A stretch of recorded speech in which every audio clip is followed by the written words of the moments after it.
Afternoon students. कैसे हो बच्चों? पुरानी क्लास का रिवाइज कर लिया सारा? क्वेश्चंस ट्राई कर लिए? चलो, अब जो आपके मैक्सिमम डाउट्स या क्वेरीज मेरे पास आ रही हैं वो है इनवर्स और क्रैमर्स रूल से रिलेटेड। पहले हम उसका एक एक क्वेश्चन कर लेते हैं, उसके बाद में आपके जो प्रैक्टिकल क्वेश्चंस थे वो डाउट्स ले लूंगी, फिर हम कुछ नया करेंगे। ठीक है? तो पहले इनवर्स का और क्रैमर्स रूल का एक क्वेश्चन कर लेते हैं, जिससे मैक्सिमम डाउट्स तो वहीं सॉल्व हो जाएंगे। ठीक है? क्लियर है? स्टार्ट करें? आ जाओ सारे।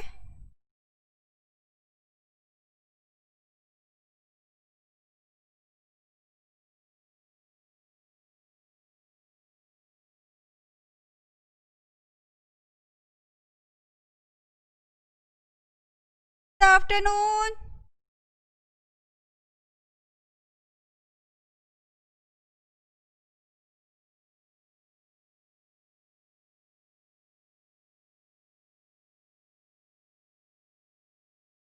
राहुल, अभी अभी जागे हो क्या? Good afternoon. स्टार्ट करें? पहले हम एक क्वेश्चन कर रहे हैं इनवर्स का और एक क्वेश्चन कर रहे हैं क्रैमर्स रूल का, फिर मैं क्वेश्चन से रिलेटेड आपके डाउट्स ले लूंगी, उसके बाद ही हम कुछ नया सोचेंगे। ठीक है? इस चैप्टर को पहले स्ट्रॉन्ग कर लेते हैं। अगर मुझे इनवर्स करना है तो एक क्वेश्चन मैंने लिया, सपोज अभी हम कर रहे हैं इनवर्स ऑफ मैट्रिक्स। ठीक है?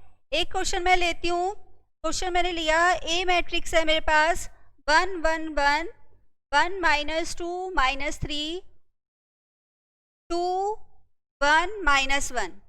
ठीक है? ये क्वेश्चन मैंने एक ले लिया ए, और इसका ए इनवर्स मुझे फाइंड करना है। ठीक? सबसे पहले ए इनवर्स का फॉर्मूला लिखते हैं। ए इनवर्स का फॉर्मूला क्या होता है? फॉर्मूला रिकॉल करो। ए इनवर्स का फॉर्मूला क्या होता है हमारा? 1 बाय डिटर्मिनेंट ए या value of A into adjoint A. ठीक है? मुझे जहां तक लगता है वैल्यू ऑफ ए या डिटर्मिनेंट ए में किसी को भी कोई प्रॉब्लम नहीं है। ठीक है? तो फास्ट फास्ट मुझे वैल्यू निकाल के बताओ, डिटर्मिनेंट ए की वैल्यू क्या आ रही है। ठीक है? कुछ स्टूडेंट्स को प्रॉब्लम है कि मैम आप फिंगर से छुपा कर क्या करते रहते हो, कुछ क्लियर नहीं होता। तो देखो, अब क्या करना है हमें वैल्यू ऑफ ए। सबसे पहले मुझे फर्स्ट रो को फोकस करना है। फर्स्ट रो को एलिमेंट मैंने लिख लिए 1 1 1, तीनों 1 थे, बाई चांस की बात है, हमने तीनों एलिमेंट लिख लिए। अब यहाँ पे साइन चलता है हमारा प्लस माइनस प्लस, ये साइन लगा लिया। इसके बाद हमने ये बॉक्सेस बनाए। ये 1 क्या रिप्रेजेंट कर रहा है? ये 1 क्या रिप्रेजेंट कर रहा है? A11, ये वाला 1 A12, ये वाला 1 A13। A11 का मतलब है फर्स्ट रो फर्स्ट कॉलम। ठीक है? क्लियर? 1 2 का मतलब first row second column, first row third column. ठीक है जी? अब इनको ही छोड़ दो, जो इनके अपना नंबर है उसी को छोड़ दो, मतलब फर्स्ट रो फर्स्ट कॉलम छोड़ दो। फर्स्ट रो मैंने ये छोड़ दी, फर्स्ट कॉलम मैंने ये छोड़ दी। मैं फिंगर इसलिए लिखती हूँ कि बचे हुए एलिमेंट आपको क्लियर कट दिख जाए, अदरवाइज कोई जरूरत नहीं है। ठीक है? मैं सिर्फ इसलिए छोड़ देती हूँ कि जो बचे हुए एलिमेंट हैं आपको क्लियर कट दिख जाए।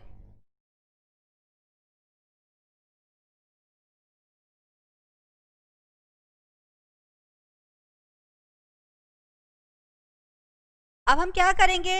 फर्स्ट रो और फर्स्ट कॉलम को छोड़ दो, तो क्या बच गया आपके पास? -2 -3 1 और -1। ठीक है ना? फर्स्ट रो फर्स्ट कॉलम छोड़ी थी, तो क्या बच रहा था? -2 -3 1 और -1।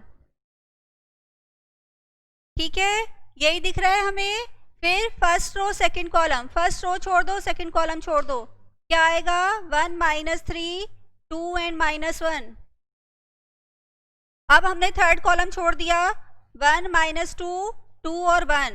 इसको सॉल्व करते हैं। मल्टीप्लाई किया, माइनस साइन लगाया, मल्टीप्लाई किया, यही रूल था। करो सॉल्व।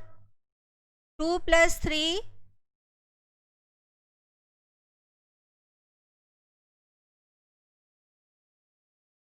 -1 + 6 +1 1, माइनस साइन लगाया, +4 5 -5 + 5, तो आंसर क्या आ गया हमारा 5। वैल्यू ऑफ ए निकाल दिया। सेकंड स्टेप है हमारा एडजॉइंट निकालने का। अब एडजॉइंट होता क्या है? कोफैक्टर ऑफ ए का ट्रांसपोज, कोफैक्टर ऑफ ए का ट्रांसपोज। अब हम इसका मतलब पहले कोफैक्टर्स निकालते हैं, ट्रांसपोज तो बाद में करेंगे जब कोफैक्टर्स पता चल जाएंगे। तो अब कोफैक्टर्स निकालो। कोफैक्टर्स निकालने का मतलब है जितने एलिमेंट है वो सारे हम लिखेंगे, A11, A12, A13, A21, A22, A23, A31, A32, A33। ठीक है, क्लियर? क्लियर हो गया। अब मैं इनका जो ये एलिमेंट लिखे हैं नीचे, इनका जो अपना नंबर है इसका सम करके चेक करूंगी, इसका सम इवन आ रहा है या ऑड आ रहा है। ठीक है, अगर तो सम इवन आ रहा है तो मैं प्लस साइन लगाऊंगी, अगर तो सम इवन आ रहा है तब तो मैं प्लस साइन लगाऊंगी, और सम अगर इवन नहीं आ रहा और अगर सम इवन नहीं ऑड आ रहा है तो मैं माइनस साइन लगाऊंगी। इस बेस पे आप साइन लगाते जाओ कोफैक्टर्स पे। प्लस, ये ऑड है, माइनस, ये प्लस, इवन है, प्लस, ऑड है, माइनस। तो ज़्यादातर आप देखोगे सीक्वेंस ही चलेगी, इवन ऑड नंबर भी तो ऐसे ही चलते हैं काउंटिंग हमारी, इवन ऑड इवन। ठीक है, इतना पार्ट कर लिया। इसके बाद हम क्या करेंगे, फिर से ऐसे बॉक्स बना लेंगे अपना। ठीक है, जिसको भी इस पार्ट में प्रॉब्लम है आराम से समझो, मैं दोबारा पूरा डिटेल में समझा रही हूँ। ये भूल जाओ कि पहले किया था, बिल्कुल फ्रेश माइंड से समझो, इसको क्लियर हो जाएगा, कोई प्रॉब्लम नहीं आएगी। अब A11 निकालना है। मैंने क्या बोला, जो लिखा हुआ है उसको ही छोड़ दो। तो फर्स्ट रो और फर्स्ट कॉलम छोड़ दो। ठीक है, फर्स्ट रो और फर्स्ट कॉलम हम अगर छोड़ देते हैं तो क्या बच रहा है, ये वैल्यू बच रही है। अब अगर हम कॉन्फिडेंस हो जाएगा हमें कि क्या क्या छोड़ना है, तो बिना फिंगर रखे भी मैं कर सकती हूँ कि फर्स्ट रो फर्स्ट कॉलम छोड़ा है तो क्या बचा है, ये वाली वैल्यूज बची हैं। ठीक है, मैं आपको क्लियर करने के लिए हैंड रखती हूँ सिर्फ, कि आपको पता चल जाए कि मैंने जो बची हुई वैल्यू है कैसे लिखी। अदरवाइज कोई जरूरत नहीं है जब हम कॉन्फिडेंट हो जाएंगे तो फर्स्ट रो फर्स्ट कॉलम छोड़ दो। क्या बचा हमारे पास, -2, -3, 1, -1। ठीक है, -2, -3, 1, -1। फर्स्ट रो और सेकंड कॉलम छोड़ दो, 1, -3, 2 एंड -1। फर्स्ट रो और सेकंड कॉलम छोड़ दो। ठीक है जी, ये छोड़ दिया हमने। क्या दिख रहा है अब, 1, -3, 2 और -1, ये हम लिख लेंगे अपने बॉक्स के अंदर। ऐसे ही 1 बाय 1 आपको सारी वैल्यूज लिखते जानी है। 1, 3, फर्स्ट रो थर्ड कॉलम छोड़ दिया, 1, -2, 2, 1। ठीक है, क्लियर।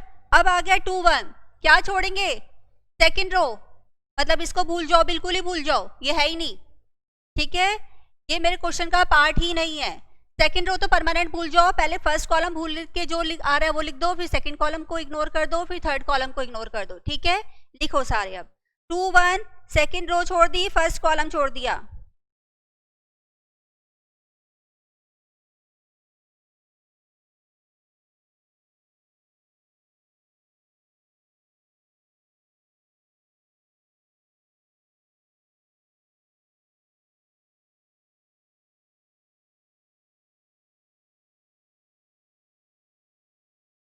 ठीक है जी, मैं रिपीट कर देती हूँ, लेकिन हमने किया क्या अभी तक, मैं तो खुद ही पॉज हो गई थी। सिर्फ डिटर्मिनेंट ऑफ ए निकाला है और कुछ भी नहीं किया था। कोफैक्टर तो मैंने बाद में ही स्टार्ट किया, फिर भी चलो रिपीट कर लो। Value of A, value of A हम कैसे निकालते हैं, फर्स्ट रो के सारे एलिमेंट मैंने लिख लिए। ठीक है, साइन कैसे लगाते हैं, प्लस माइनस प्लस, वो लगा दिए। इस 1 का अपना एलिमेंट नंबर क्या है, A11, इस वाले 1 का A12, इस वाले 1 का A13। ये तो क्लियर था ना। A11 क्या रिप्रेजेंट कर रहा है, फर्स्ट रो का फर्स्ट एलिमेंट है, A12 फर्स्ट रो का सेकंड एलिमेंट है, A13 फर्स्ट रो का थर्ड एलिमेंट है। अब इनका जो अपना नंबर है ना उसी को भूल जाओ। ठीक है, इसका जो अपना नंबर है उसी को भूल जाओ। तो क्या बन गया, ये फर्स्ट रो फर्स्ट कॉलम छोड़ दिया, ये वाला बॉक्स बचा था, फर्स्ट रो फर्स्ट कॉलम छोड़ दिया, फिर फर्स्ट रो सेकंड कॉलम छोड़ दिया, ये वाला बॉक्स मिल गया, फिर फर्स्ट रो थर्ड कॉलम छोड़ दिया, ये वाला बॉक्स मिल गया। ठीक है, सिंपली मल्टीप्लाई, इसको इससे मल्टीप्लाई करो, माइनस साइन लगाओ, इसको इससे मल्टीप्लाई कर दो। यही हमने सारे बॉक्सेस में लगा दिए। सॉल्व करा तो आंसर क्या आ गया हमारा 5। ये आंसर हो गया हमारा वैल्यू ऑफ ए का। ठीक है, अब मैंने एक पार्ट सॉल्व कर लिया, एडजॉइंट ए भी तो निकालना है। एडजॉइंट ए कैसे निकालते हैं? कोफैक्टर्स ऑफ ए का ट्रांसपोज। तो पहले मतलब मुझे कोफैक्टर्स निकालने पड़ेंगे। ठीक है, कोफैक्टर्स सारे एलिमेंट के निकलते हैं जितने भी मेरे मैट्रिक्स में एलिमेंट एग्जिस्ट कर रहे हैं। मतलब A11, A12, A13 सारे एलिमेंट्स के हमें कोफैक्टर्स निकालने पड़ेंगे 1 बाय 1। तो आपने सारे एलिमेंट के नंबर लिख लिए पहले।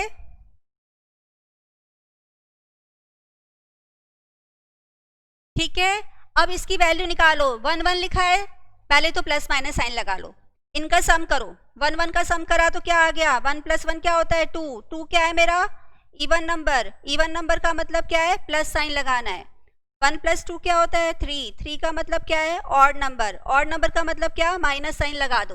तो ऐसे मैंने पहले सारे साइन लिख लिए, plus minus plus. Generally order होता है प्लस माइनस, और लगे लिखते कैसे ये भी मैंने आपको बता दिया कि आप एलिमेंट का सम करो, अगर वो इवन आता है तो आप प्लस साइन लगाओ, और ऑड आता है तो माइनस साइन लगाओ, इससे कभी गलत नहीं होगा। तो मैंने सारे पहले प्लस माइनस के साइन लिख लिए। फिर 1 1 का मतलब है फर्स्ट रो और फर्स्ट कॉलम को छोड़ दो, वही है जो उसका नंबर है उसी को इग्नोर मारना है। फर्स्ट रो और फर्स्ट कॉलम को छोड़ दो, जो बचा है वो लिख लो। क्या बचा? -2, -3, 1, -1। ये मैंने अपने इस बॉक्स में लिख दिया। फिर 1 2 क्या छोड़ेंगे? फर्स्ट रो और सेकंड कॉलम। मतलब जब मैं ये लाइन लिख रही हूं तो फर्स्ट रो को तो पूरा छुपा ही दो, फर्स्ट रो तो है ही नहीं, फर्स्ट रो को तो भूल जाओ। अब पहले फर्स्ट कॉलम को छोड़ो, ये बच गया। फिर सेकंड कॉलम को छोड़ो, ये वाला ब्रैकेट आ गया। थर्ड कॉलम को छोड़ो, ये वाला ब्रैकेट आ गया। ठीक है, जब हम सेकंड लाइन पे आएंगे तो हम क्या करेंगे? सेकंड रो को छोड़ देंगे, सेकंड रो को इग्नोर मार दो। ठीक है, सेकंड रो को इग्नोर कर दिया। अब पहले फर्स्ट कॉलम को छोड़ के जो आया वो लिख लो। फिर सेकंड कॉलम को छोड़ो, सेकंड कॉलम को छोड़ोगे तो क्या बनेगा? 1 1 2 -1। फिर थर्ड कॉलम को छोड़ दो, 1 1 2 1। ठीक है, क्लियर। उसके बाद हमें क्या छोड़ना है? Third column. थर्ड रो को तो छोड़ ही दिया, अब फर्स्ट रो को छोड़ दो, फर्स्ट कॉलम को छोड़ दो। फर्स्ट कॉलम को अगर मैं इग्नोर कर दूंगी तो क्या दिख रहा है? 1 1 -2 -3। अगर मैं फर्स्ट कॉलम को छोड़ देती हूँ, थर्ड रो तो हम छुपा ही चुके हैं, फर्स्ट कॉलम को मैंने छोड़ दिया तो क्या दिख रहा है? 1 1 -2 -3। ये मैंने अपना A31 में लिख दिया। अब सेकंड रो को, सेकंड कॉलम को भूल जाओ तो क्या दिखेगा आपको जब सेकंड रो को भूल जाओ, कॉलम को भूल जाओगे तो? अगर हम सेकंड कॉलम को भूल जाते हैं तो क्या मिलता है हमें? 1 1 1 -3। फिर थर्ड कॉलम को भूल जाओ, जब आप थर्ड कॉलम को भूल जाओगे तो क्या मिलेगा? 1 1 1 -2। ठीक है ना, क्लियर हो रहा है ना? थर्ड रो तो हम छुपा ही चुके हैं, थर्ड रो तो हमें चाहिए ही नहीं। मतलब जो उसका एलिमेंट नंबर है उसी को इग्नोर करो। A31 का मतलब क्या है? थर्ड रो और फर्स्ट कॉलम छोड़ना है। 3 2 का मतलब क्या है? थर्ड रो और सेकंड कॉलम छोड़ना है। 3 3 का मतलब क्या है? कि थर्ड रो और थर्ड कॉलम को छोड़ना है। 1 1 1 -2। फिर रूल क्या था हमारा? ये मल्टीप्लाई करो, माइनस साइन लगाओ, इसको मल्टीप्लाई कर दो और लिख दो। ठीक है, अब इस पार्ट को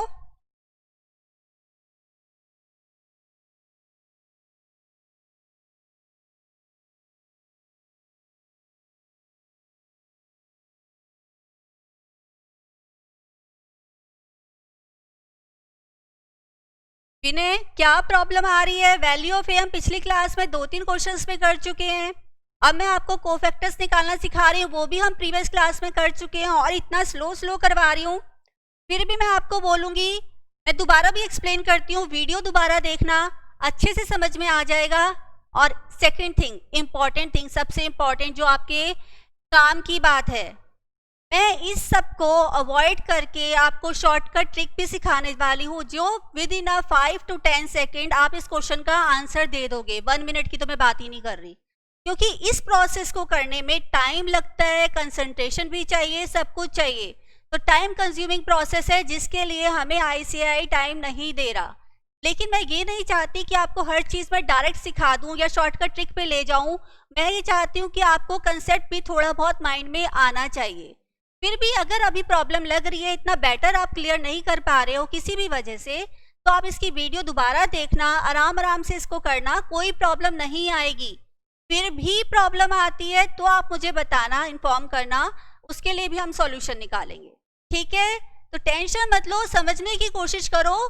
जेन्युइनली ये बहुत ईजी चीज़ है, मुश्किल नहीं है, क्योंकि क्वेश्चन खुद ही बता रहा है हमें क्या छोड़ना है, क्या लेना है। सॉल्व करो। ये क्या आ गया? 2 + 3, बाहर प्लस का ही साइन था, तो आंसर क्या हो गया मेरा 5। इसको सॉल्व करो। -1 + 6 क्या आ गया? 5, बाहर माइनस का साइन लग रहा है, तो -5 हो जाएगा। 1 + 4, क्योंकि एक माइनस हमने खुद से लगा दिया तो 5 आ गया, और बाहर प्लस का साइन है तो 5 ही रहने वाला है। ठीक है, सारे पार्ट ऐसे सॉल्व करते जाओ। -1 -2, और बाहर माइनस का साइन लग रहा था, तो आंसर क्या आ गया? 2। -1 - 2 इट इज -3, और बाहर प्लस का साइन है, इट मीन्स के माइनस ही रहने वाला है। 1 - 2 इट इज -1, 1 - 2 इट इज -1, और बाहर माइनस का साइन है, इट बिकम्स +1। -3 + 2 इट इज -1, और बाहर प्लस का साइन है, तो माइनस ही रहेगा ये हमारा। A32 -3 - 1 इट बिकम्स -3 - 1 मीन्स -4, और एक बाहर माइनस का साइन ऑलरेडी दे रखा है, इट बिकम्स +4। -2 - 1 इट इज -3, और बाहर प्लस का साइन है, तो हमारा साइन चेंज नहीं होगा, -3 ही रहेगा। ये हमने क्या किया? सारे कोफैक्टर्स निकाल लिए। ठीक है, पहले इतना पार्ट नोट कर लो, थोड़ा समझ में भी आ जाएगा नोट करने से, फिर आगे करेंगे।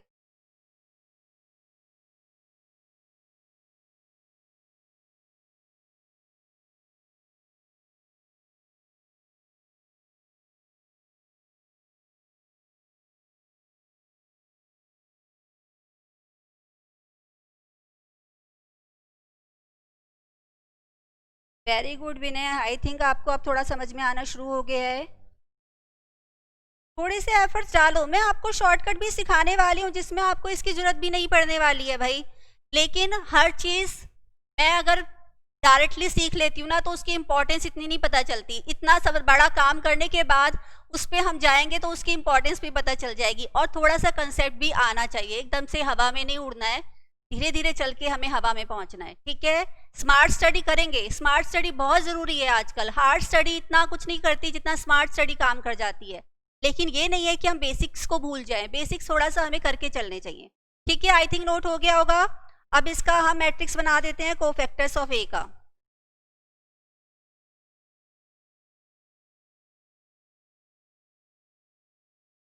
A11 is 5, A12 is -5, then 5. A21 is 2 -3 1, then -1 4 -3। ठीक है, ये बन गया हमारा कोफैक्टर। लेकिन हमें कोफैक्टर का क्या चाहिए? ट्रांसपोज। ट्रांसपोज का मतलब क्या होता है? किसी भी मैट्रिक्स का हम ट्रांसपोज कैसे निकालते हैं? किसी भी मैट्रिक्स का ट्रांसपोज कैसे निकालते हैं? मैम, रोज और कॉलम को इंटरचेंज कर दो, ट्रांसपोज आ जाएगा। अगर मैं कह दूं किसी मैट्रिक्स का ट्रांसपोज करके मुझे वो मैट्रिक्स खुद ही मिल गया, सेम मैट्रिक्स मिल गया, तो वो कौन सा टाइप का मैट्रिक्स हुआ? Symmetric matrix. और अगर मुझे माइनस कॉमन लेने के बाद वो सेम मैट्रिक्स मिलेगा तो कौन सा मैट्रिक्स हुआ? Skew symmetric matrix. ठीक है, ये कॉल हो गया। अब इसका ट्रांसपोज कर दो। मैं रोज को कॉलम में लिख रही हूँ, आप कॉलम को रोज में भी लिख सकते हो, आंसर हमारा सेम रहने वाला है। ठीक है जी, एडजॉइन निकल गया। नोट करो इसको, स्टेप बाय स्टेप चलो। अब मुझे निकालना तो ए इनवर्स था। ए इनवर्स का फॉर्मूला क्या था? 1/वैल्यू of A into cofactors of A, adjoint A.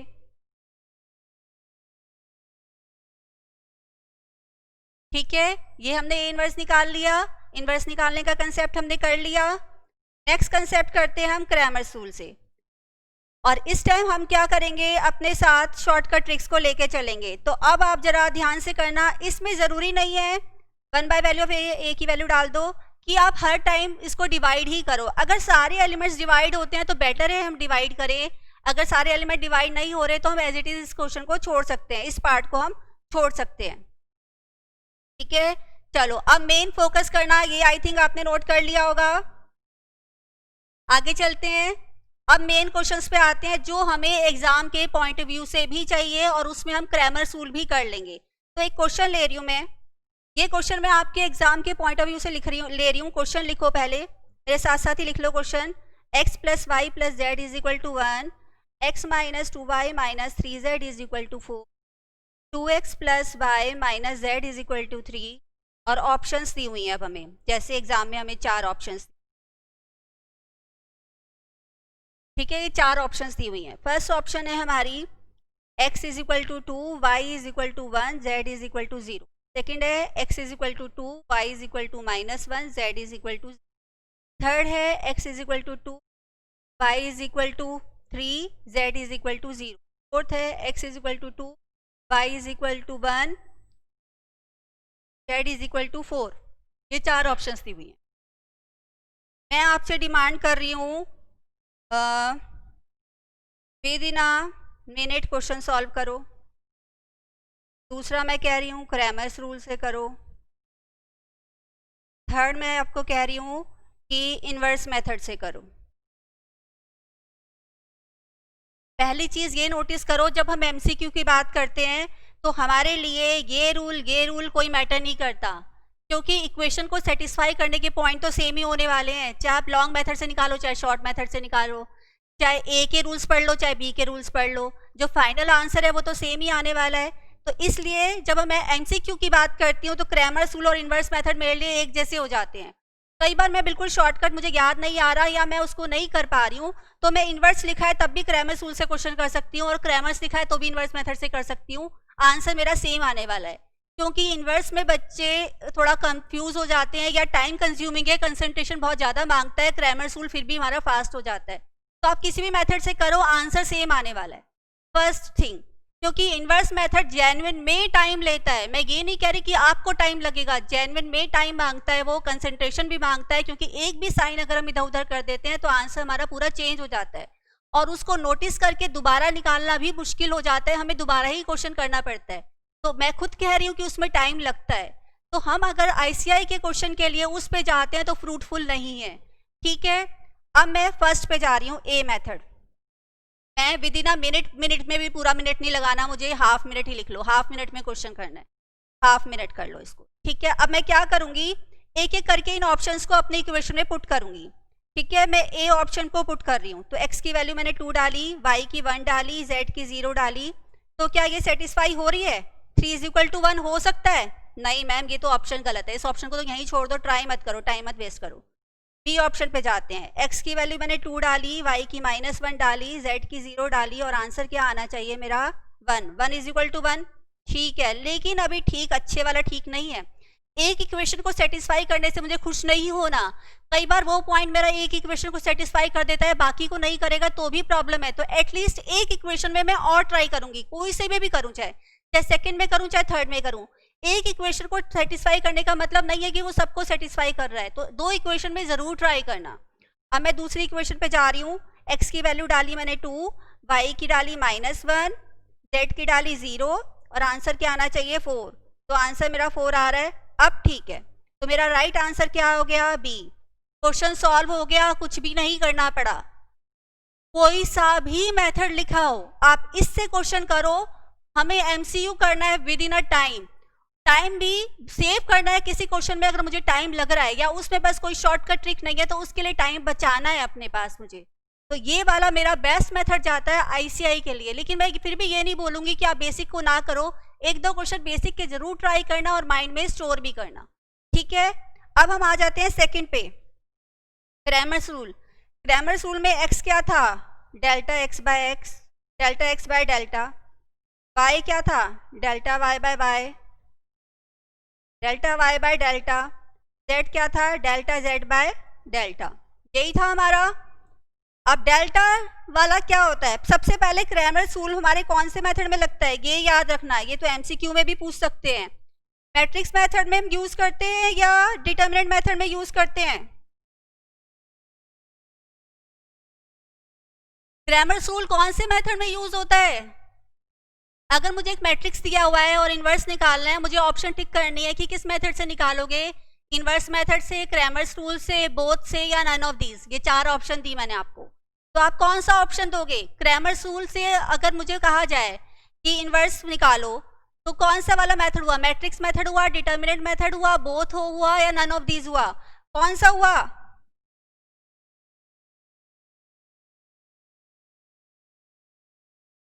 Determinant. तो क्रैमर्स रूल हमारा डिटर्मिनेंट का मेथड है और इन्वर्स हमारा मैट्रिक्स का मेथड है। लेकिन अब हम शॉर्टकट पे जा रहे हैं, ट्रिक पे जा रहे हैं, तो हमने दोनों को सबको मिक्स कर दिया और अपने लिए शॉर्टकट ढूंढ लिया है कि कोई भी मेथड आए मैं इस मेथड से आंसर निकाल दूंगी। ठीक है, अब आई थिंक डेल्टा, अच्छा इसमें भी एक कंफ्यूजन है आप लोगों को। अगर मैं सिर्फ डिटर्मिनेंट बता रही हूँ, सॉल्व आप लोग कर लेना।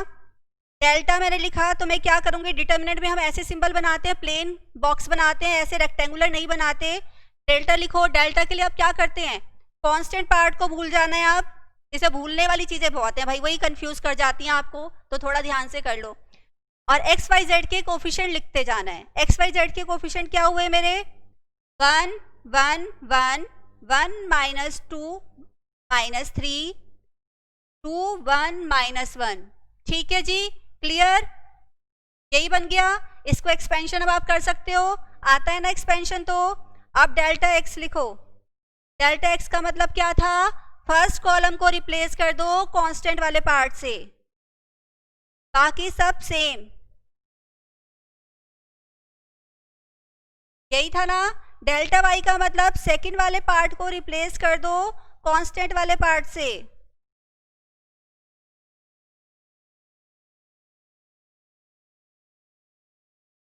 ठीक है, डेल्टा जेड,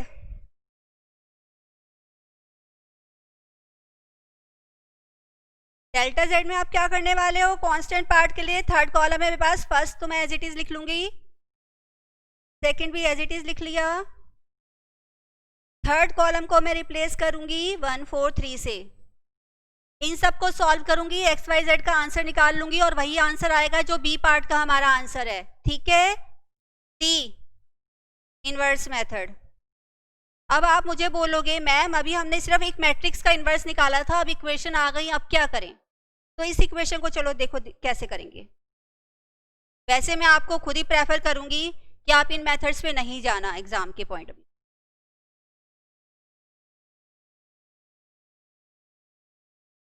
ठीक है, हम क्या करते हैं, पहले ही कोफिशिएंट का जैसे हमने डेल्टा लिखा था वैसे लिख लिया।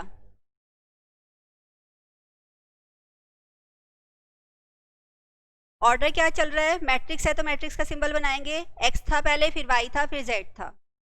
इस साइड आ गया मेरा ये कांस्टेंट वाला पार्ट, इसको मैंने ए मान लेती हूँ, इसको कैपिटल एक्स, इसको बी।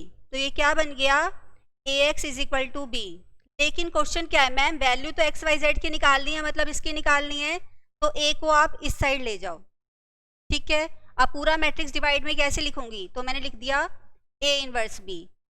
ए इनवर्स का आंसर अभी हम निकाल के चुके हैं, बी मैट्रिक्स हमें पता है, दोनों को हम मल्टीप्लाई कर लेंगे मल्टीप्लाई के रूल से, तो हमारे पास आंसर आ जाएगा एक्स का, और एक्स है क्या, एक्स वाई जेड। तो ऑब्वियस सी बात है आंसर क्या आएगा यहाँ पे, 1 -2 0।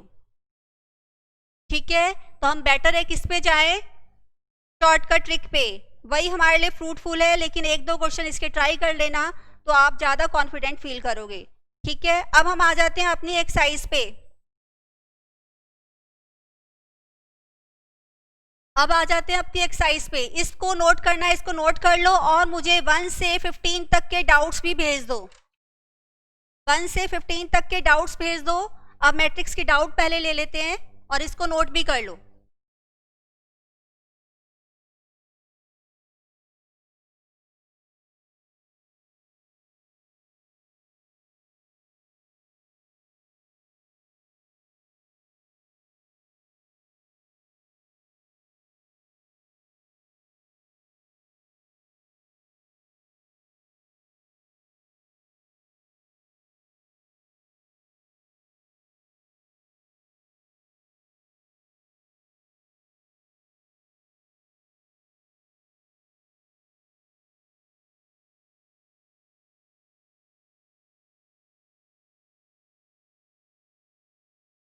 वर्ड प्रॉब्लम आने के चांस नहीं है, क्योंकि वर्ड प्रॉब्लम में तो आपको इक्वेशंस बनानी ही पड़ेंगी।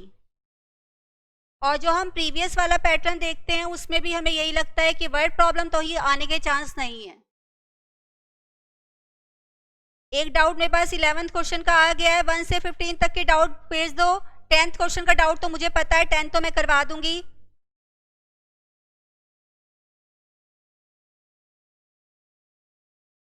11th 20 ये पेज नोट हो गया होगा, आई थिंक रन कर दूं। 11th 20 पहले आप नोट कर 30 10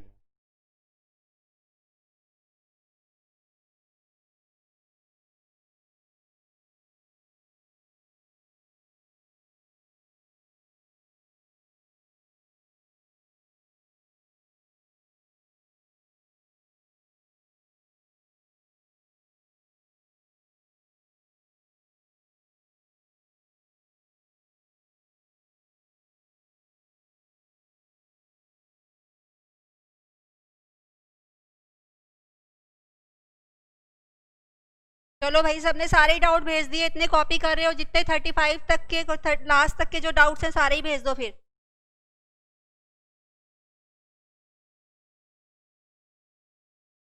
35 तक में जो भी डाउट हैं सारे भेज दो।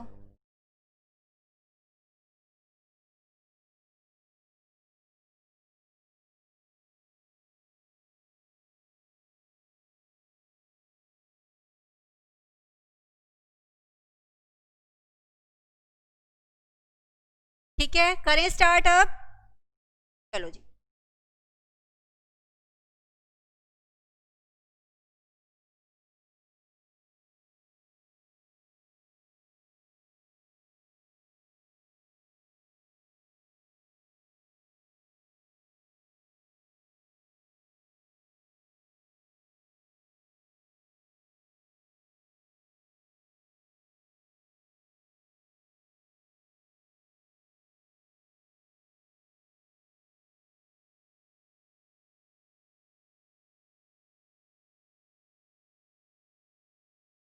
इतने डाउट्स नहीं आने चाहिए थे, इतने डाउट्स आना गलत बात है। सेकंड, इस बात का मुझे अच्छा लगा कि अब आपको इतना कॉन्फिडेंस है कि अगर एक दो क्वेश्चन में प्रिंटिंग एरर है तो आप नोटिस कर लेते हो और क्वेश्चन पूछते हो, मैम इसमें प्रिंटिंग एरर है ना। ये एक अच्छी बात है कि कॉन्फिडेंस आ रहा है, हमें पता है कि हम जो कर रहे हैं वो ठीक कर रहे हैं। चलिए जी, क्वेश्चन नंबर 9 से शुरू करते हैं। सिंगुलर मैट्रिक्स, इसमें वैल्यू ऑफ ए निकालना है। सिंगुलर मैट्रिक्स का रूल बताओ पहले। डिटर्मिनेंट ऑफ ए की वैल्यू 0 होनी चाहिए थी। ए मैट्रिक्स दिया हुआ है मुझे 2 3 4 ए। इसका आंसर अगर मैं निकालती हूँ तो क्या आता है, 2a minus 12 is equal to 0, क्योंकि ये सिंगुलर मैट्रिक्स है। तो 2a is equal to 12, a is equal to 6। Option क्या हो गई, डी ऑप्शन इज करेक्ट। ठीक है, 10th क्वेश्चन में प्रिंटिंग एरर है, डिटर्मिनेंट मैट्रिक्स को ठीक कर लो। 2i 3i 2i minus i, और जो ब्रैकेट में हमें दिया हुआ है आयोटा स्क्वायर, उसकी वैल्यू -1 कर लो। ये एक इमेजिनरी नंबर है जो कॉम्प्लेक्स नंबर में हमने पढ़ा है, तो आयोटा स्क्वायर की वैल्यू -1 है। और ए मैट्रिक्स में हमारा एक सिंबल यहाँ पर माइनस रह गया है प्रिंट होने से। ठीक है, 11th क्वेश्चन। 11th क्वेश्चन में हमें एक मैट्रिक्स दिया हुआ है, फिर एक मैट्रिक्स एक मिसिंग है, फिर एक मैट्रिक्स दिया हुआ है। हम पूरा पूरा नहीं लिख रहे क्योंकि टाइम बचाना है, और मांगा क्या गया है, ऑर्डर। तो एलिमेंट से कोई मतलब नहीं मुझे, मैं सिर्फ यहाँ पे ऑर्डर देख लूंगी। इस ए मैट्रिक्स का, पहले वाले मैट्रिक्स का मैं ऑर्डर देखती हूँ, तो रोज काउंट करो 1 2 3 रोज हैं। कॉलम्स काउंट करो 2, तो ऑर्डर कितना हो गया 3/2। ठीक है, ये तो ए पता ही नहीं, बाद में लिखेंगे। इस मैट्रिक्स का ऑर्डर काउंट करो, कितनी रोज हैं 1 2 3। कितनी रोज दिख रही हैं 1 2 3 रोज दिख रही हैं। कॉलम्स काउंट करो 1 2 3 कॉलम्स दिख रहे हैं, तो ऑर्डर क्या हो गया 3/3। अब वो कह रहे हैं ए मैट्रिक्स का ऑर्डर बताओ। तो रूल क्या है, यहाँ पे मैंने m इंटू एन लिख दिया जो मुझे निकालना है। मुझे ये पता है ये और ये सेम होने चाहिए, तभी मैं मल्टीप्लाई कर सकती हूँ, वरना मैं मल्टीप्लाई कर ही नहीं सकती। इसका मतलब m की वैल्यू क्या हो गई 2। ठीक है, ये जो वैल्यू है और ये वैल्यू मैच करेगी तभी मल्टीप्लाई हो सकता है। क्या कंडीशन है मल्टीप्लीकेशन की? Number of row columns of first matrix should be equal to number of rows of second matrix, तभी मल्टीप्लीकेशन हो सकती है, वरना नहीं। अब अगर ये सेम है तो क्या होते हैं, कट जाते हैं, बचता क्या है, ये वाला ऑर्डर। तो मेरा क्या बच रहा है, 3 इंटू एन, जबकि बचना क्या चाहिए, 3 इंटू 3। इसका मतलब एन की वैल्यू क्या होनी चाहिए, 3। इससे ए मैट्रिक्स का ऑर्डर क्या मिल गया मुझे, 2/3। इसका ऑप्शन आंसर रॉन्ग गिवन है और करेक्ट ऑप्शन है बी। ठीक है, 11th के बाद 13 क्वेश्चन में प्रॉब्लम। अच्छा, इसमें क्वेश्चन ऊपर हमें कॉमन दे रखा है 11th के बाद। 13 क्वेश्चन सॉल्व करके देखते हैं। हमें निकालना है a माइनस बी, मतलब पहले a मैट्रिक्स कॉपी करो, फिर b मैट्रिक्स कॉपी करो। अब सॉल्व करके देखते हैं प्रॉब्लम आ क्यों रही है आपको। 2 minus 1 1, minus 3 minus 5 minus 8, 4 minus 6 minus 2 5, minus of minus, ये ध्यान देना होता है, माइनस ऑफ माइनस प्लस हो गया 12। अब इसमें इन्होंने क्या ऑप्शन बोली है हमें, 1 माइनस 8 माइनस 2 माइनस 12। ये तो प्रिंटिंग एरर है, माइनस 12 नहीं होना चाहिए था, प्लस 12 होना चाहिए था। बुक में ठीक कर लो, प्लस 12 कर लो इसको। ऑप्शन तो बी रहेगी, बस उसमें करेक्शन कर लो, प्लस 12 बना लो, क्योंकि माइनस 12 नहीं हो सकता, हमें ए माइनस बी निकालना है। तो 5 माइनस ऑफ माइनस 7 हमारा प्लस 12 हो गया। ठीक है, 13 के बाद आता है हमारा क्वेश्चन नंबर 20। 17 क्वेश्चन में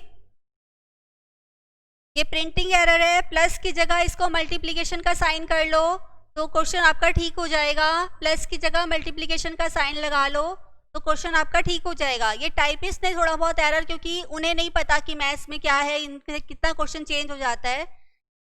प्लस को मल्टीप्लिकेशन बना लो। 18 क्वेश्चन में आप लोग क्यों कंफ्यूज हो रहे हो, ये डाउट्स मैं पहले भी बता रही हूँ।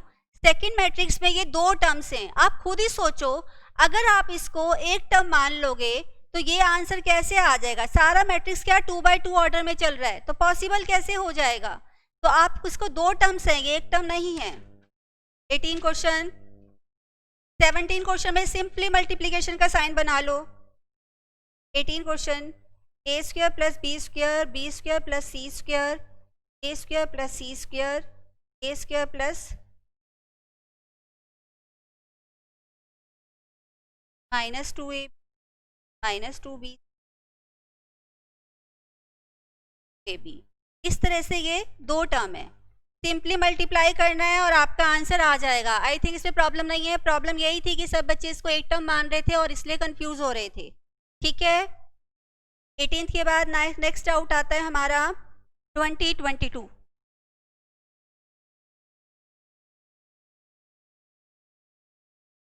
20 क्वेश्चन में भी अगेन मल्टीप्लिकेशन का साइन बना लो। ये प्लस का साइन नहीं है, मल्टीप्लिकेशन का साइन बनाओगे तभी क्वेश्चन सॉल्व होगा, अदरवाइज नहीं होगा। आई थिंक 17 क्वेश्चन ही हमें रिपीट दिया हुआ है, सेम ही क्वेश्चन है 17 और 20। 22 क्वेश्चन, 22 क्वेश्चन में भी हमें फर्स्ट मैट्रिक्स को चेंज करना पड़ेगा। फर्स्ट मैट्रिक्स में प्रिंटिंग एरर है, क्योंकि ए बी तो मुझे पूरे आंसर में कुछ दिख ही नहीं रहा, तो फर्स्ट मैट्रिक्स को चेंज करो। 22 क्वेश्चन में करेक्शन करो। 22 क्वेश्चन होना चाहिए हमारा x y 2 3 1 2 3 x y z। अब आप इसको मल्टीप्लाई करोगे तो आपका आंसर आ जाएगा। ठीक है, 24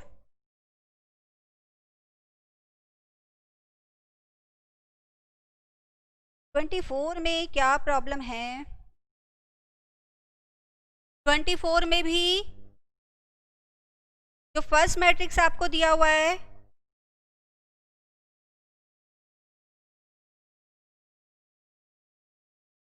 यहाँ पर एक माइनस साइन दिया हुआ है, वो माइनस साइन को हटा दो, उसे प्लस बना दो तो आपका क्वेश्चन ठीक हो जाएगा।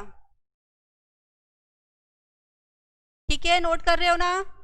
24 के बाद 25 27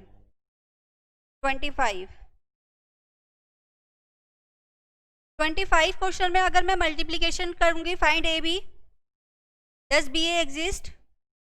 अब आंसर तो दिया नहीं हुआ, ए बी का आंसर क्या आ रहा है, तो मैं आंसर नहीं निकालूंगी, ऑर्डर मल्टीप्लिकेशन का रूल लगाऊंगी, वो सेटिस्फाई कर रहा होगा तो कंडीशन टिक कर सकती हूँ। मल्टीप्लिकेशन के लिए टाइम वेस्ट करने की जरूरत नहीं है, क्योंकि ए बी अगर मैंने निकाल भी लिया तो आंसर में तो दिया ही नहीं हुआ ना ए बी।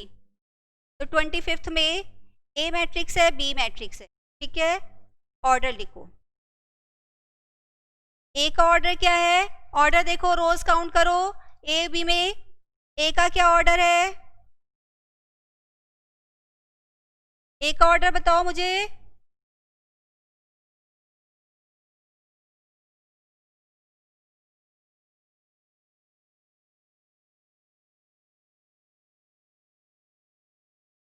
ए का ऑर्डर क्या है, ए का ऑर्डर है हमारा 2 रोज 3 कॉलम्स, और बी का ऑर्डर क्या है, बी का ऑर्डर क्या है, कितनी रोज हैं, 3 रोज 4 कॉलम्स। और अगर मैं ए बी निकालती हूँ तो ए बी का ऑर्डर क्या आएगा मैम, ये 3 कैंसिल हो जाएगा और ए बी का ऑर्डर आने वाला है आपका 2/4, ठीक है। अब ये कह रहे हैं बी ए निकाल के चेक करो, पहले बी लिख दो फिर ए लिख दो। अब इसके ऑर्डर लिखो, बी का ऑर्डर हम पता लगा चुके हैं, ए का ऑर्डर पता लगा चुके हैं, अब इनको मैच करना है। ये तो मैच ही नहीं कर रहे, मल्टीपल से हमें कोई फर्क नहीं पड़ता, हमें सेम वैल्यू चाहिए, बिल्कुल सेम चाहिए। जैसे मैं कहती हूँ ना, मुझे किसकी ड्रेस चाहिए, माधुरी दीक्षित बहुत पुरानी हो गई, आलिया भट्ट जैसी ड्रेस चाहिए, बिल्कुल सेम टू सेम चाहिए। तो ये 2 है, ये 4 है, मल्टीपल है, मल्टीपल से कोई फर्क नहीं पड़ता, मुझे यहाँ पे 2 ही लिखा हुआ चाहिए या यहाँ पर 4 ही लिखा हुआ चाहिए, तो मैं कह दूंगी मैं बी ए नहीं मल्टीप्लाई करना चाहती, ये एग्जिस्ट नहीं करता, बस इस ऑप्शन पे मैं टिक कर दूंगी, मल्टीप्लिकेशन पे नहीं जाऊंगी। तो क्वेश्चन स्टार्ट करने से पहले ऑप्शंस पे नजर मारना, फिर क्वेश्चन को शुरू करना, ये नहीं कि फाइंड ए बी लिखा हुआ है और आप ए पी भी निकालना शुरू कर दो, ठीक है, क्लियर। 25 के बाद कौन सा ऑप्शन है, 25 के बाद कौन सा क्वेश्चन पूछा है, 27 30, हाँ जी 27। यहाँ पर A2 का मतलब है ए स्क्वेयर, तो आपको ए स्क्वेयर और ए क्यूब दोनों निकाल के चेक करने पड़ेंगे, क्योंकि हमें ए स्क्वेयर ए क्यूब दोनों के ऑप्शन है, बहुत सारे में ए स्क्वेयर सेम आ रहा है, जैसे मैं फर्स्ट ऑप्शन देखती हूँ, सेकंड ऑप्शन देखती हूँ, तो ए स्क्वेयर सेम है, तो ए क्यूब कौन सा वाला जा रहा है ये देखना पड़ेगा, तो आप ए स्क्वेयर और ए क्यूब निकालेंगे। ए मैट्रिक्स हमें दिया हुआ है, कर रहे हैं हम 27, ए मैट्रिक्स है तो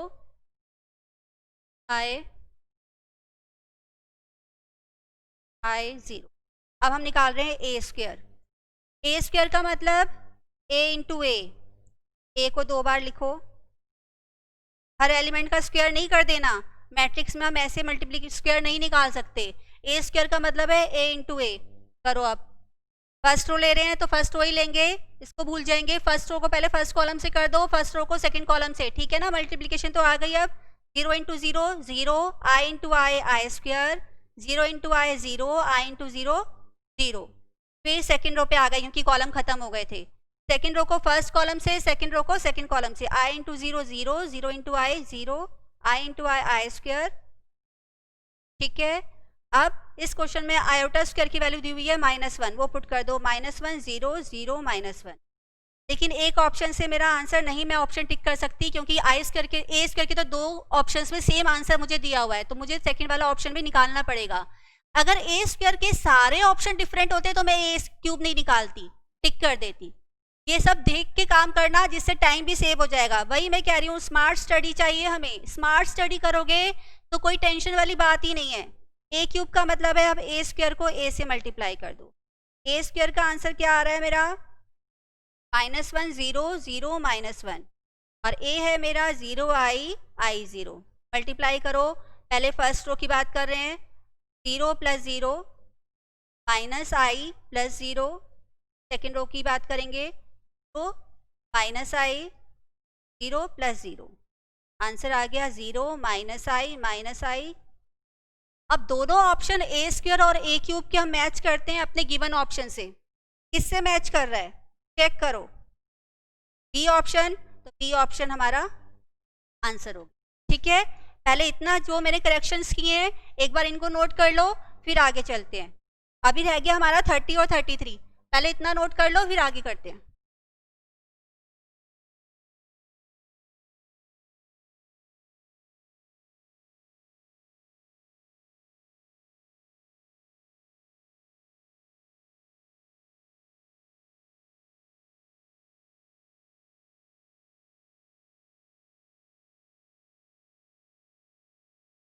हाँ जी, 11th क्वेश्चन में 3/3 ऑप्शन सही है, क्योंकि यही वाला पार्ट तो बचा था हमारा। और डी ऑप्शन सही है हमारा।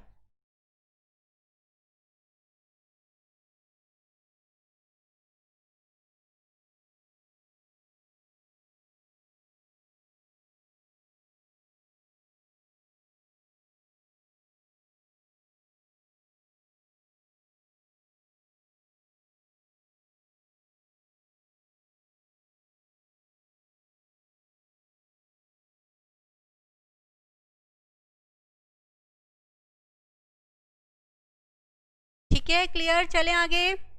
अब एक स्टूडेंट को प्रॉब्लम है 28 में और वो जेनवन में प्रॉब्लम है, वो मैं बता रही हूँ क्यों प्रॉब्लम आ रही है। आई थिंक हो गया है कंप्लीट। 28 में ए बी निकालना है और एलिमेंट नंबर बताना है, तो ये सब बच्चों को आता है, सब बता भी सकते हैं, फिर भी मैम आंसर में प्रॉब्लम क्यों आ रही है? क्योंकि इसमें बी मैट्रिक्स में एक एलिमेंट चेंज कर लो, 1 3 0 -1 2 1 0 0 2। इस एलिमेंट को चेंज कर लो, ये जो 0 दिया हुआ है इसको 1 बना लो, तो आपका आंसर आ जाएगा, कोई प्रॉब्लम नहीं आएगी।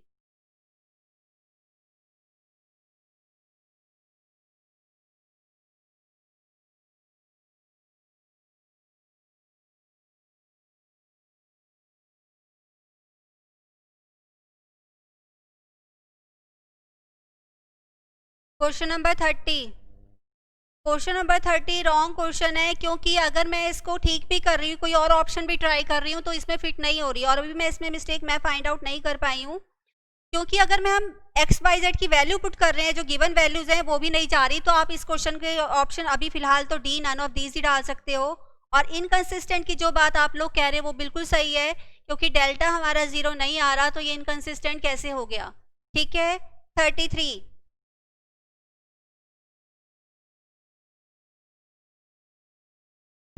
में प्रॉब्लम है।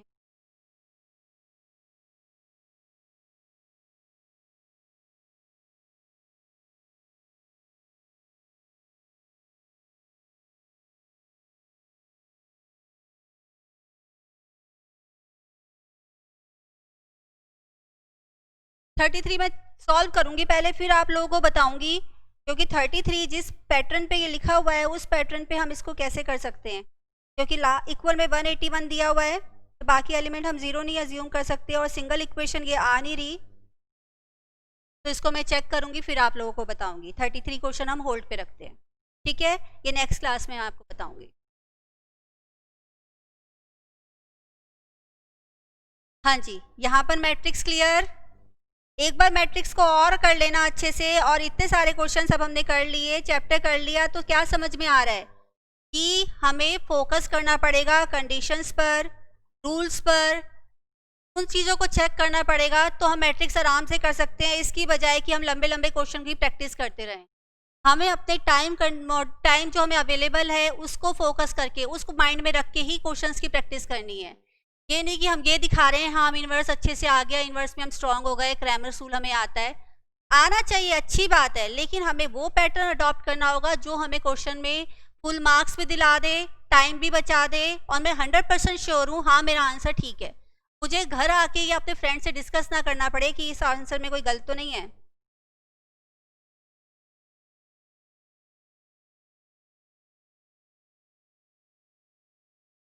इलेवेंथ क्वेश्चन, हाँ जी 11th क्वेश्चन एक बार देख लो दोबारा। 11th क्वेश्चन में क्या कहा मैंने कि ये सेम होना चाहिए, तो मैंने यहाँ पे 2 था, यहाँ 2 लिख दिया, इससे ये 2 से 2 कैंसिल हो गया, ऑर्डर क्या बचना चाहिए? ये वाला। अब यहाँ पे मैं क्या लिखूँ डिपेंड करेगा, इसका बचना क्या चाहिए इनके हिसाब से, 3/3 इक्वल में 3/3 लिखा हुआ है, तो 3/3 बचना चाहिए, यहाँ 3 मेरे पास है, तो यहाँ पे मुझे 3 लिखना ही पड़ेगा। तो अच्छा, फिर मेरा ऑप्शन क्या बच्चों, मुझे भी कंफ्यूज कर रहे हो, तो मैट्रिक्स पूछ 2/3 ए का ऑप्शन तो 2/3 ही जाएगा। अगर मुझसे ए बी का या इन दोनों के मल्टीप्लिकेशन का ऑप्शन पूछा जाता तब डी होता ना, मुझसे इस मैट्रिक्स का ऑप्शन पूछा है तो 2/3 ही जाएगा।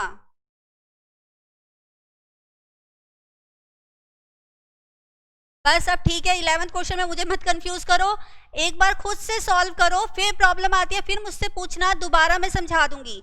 हमें पर्टिकुलर इसी मैट्रिक्स का ऑर्डर पूछा गया है, पूरे मल्टीप्लिकेशन का नहीं पूछा गया। अगर मल्टीप्लिकेशन का पूछा होता तो वो गिवन ही था, मुझे ये मेहनत करने की जरूरत क्या थी। ठीक है, चलो अब यहाँ पर हमारा फर्स्ट चैप्टर पूरी फर्स्ट यूनिट थी जिसमें 4 चैप्टर थे वो और एक ये, बेसिकली 2 चैप्टर हमने कवर कर लिए हैं और फर्स्ट चैप्टर अभी हम दोबारा भी करने वाले हैं। वो बात मैं भी याद रखूंगी, आप भी याद रखो, लेकिन उसको रिवाइज जरूर करते रहो। अब नेक्स्ट चैप्टर पे आते हैं। नेक्स्ट चैप्टर हम कौन सा शुरू करने वाले हैं? नेक्स्ट चैप्टर हम शुरू करने वाले हैं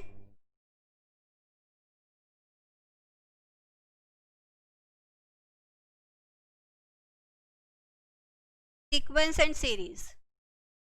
अगर मैं सीक्वेंस एंड सीरीज की बात करूंगी तो कुछ बच्चे बहुत ज़्यादा खुश हो जाएंगे, मैम ये तो हम 9-10 से पढ़ने वाले हैं, इसके तो फॉर्मूले हमारे टिप्स पे हैं, ये तो हमें करने की ज़रूरत भी नहीं है, आप डायरेक्ट क्वेश्चन करा दो। ऐसा कुछ भी नहीं है। अगर मैं ऐसा बोलूँगी ना, आप देखना आप जो CA मॉड्यूल है उसके क्वेश्चन 1 या 2 से ज़्यादा कर ही नहीं पाओगे।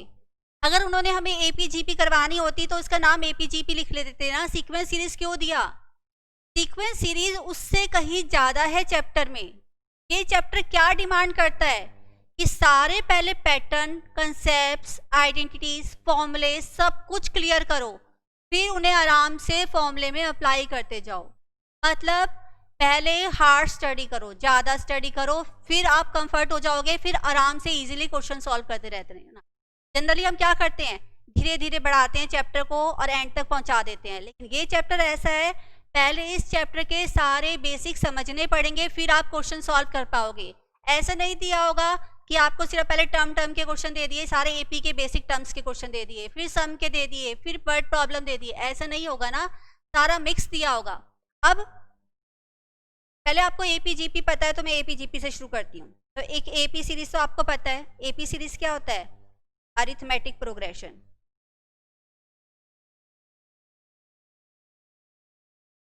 सीरीज क्या होता है? मैट्रिक।